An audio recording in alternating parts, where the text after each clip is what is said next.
नमस्कार, मैं हूं विपुल और आप देख रहे हैं डेमोक्रेसी एक्सप्रेस। 19 मई 2024 की एक घटना आपको जरूर याद होगी। पुणे में एक बड़े बाप के बेटे ने अपनी एक महंगी कार से एक बाइक को टक्कर मार दी, जिसमें 2 लोगों की जान चली गई। ये दोनों सॉफ्टवेयर इंजीनियर थे। मैं उसी नाबालिग आरोपी की बात कर रहा हूं जिसकी उम्र 17 साल है, जिससे 300 शब्दों में निबंध लिखवा करके तुरंत जमानत दे दी गई थी। जिसके बाद खूब हंगामा हुआ।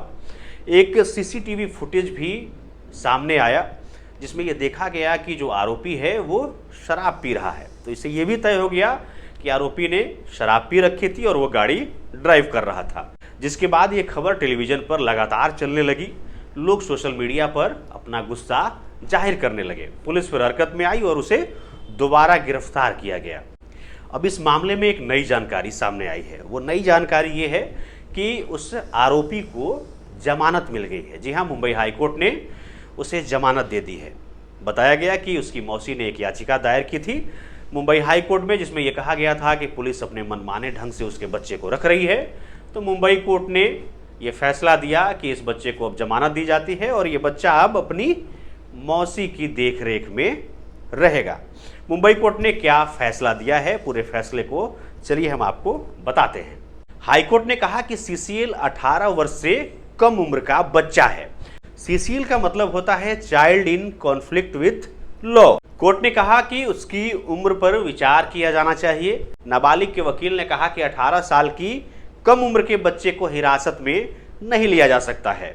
जिस तरह से इस मामले में उसे हिरासत में लिया गया था, याचिका में कहा गया है कि किशोर को निगरानी गृह में भेजने का आदेश किशोर न्याय अधिनियम 2015 का उल्लंघन है। हाईकोर्ट ने नाबालिग की जमानत मंजूर रखते हुए यह कहा कि उसकी काउंसलिंग जारी रखनी होगी। हाईकोर्ट से बेल मिलने के बाद ही अब तुरंत यह नाबालिग सुधार गृह से बाहर निकल जाएगा। पुलिस का दावा है कि पुणे कल्याणी नगर में 19 मई को शराब के नशे में कार चला रहे नाबालिग आरोपी ने अपनी पोर्श कार से एक बाइक में टक्कर मार दी थी। हादसे में 2 लोगों की मौत हो गई थी। नाबालिग आरोपी के वकील की तरफ से जेजे बोर्ड द्वारा दी गई 3 रिमांड को चुनौती दी गई थी।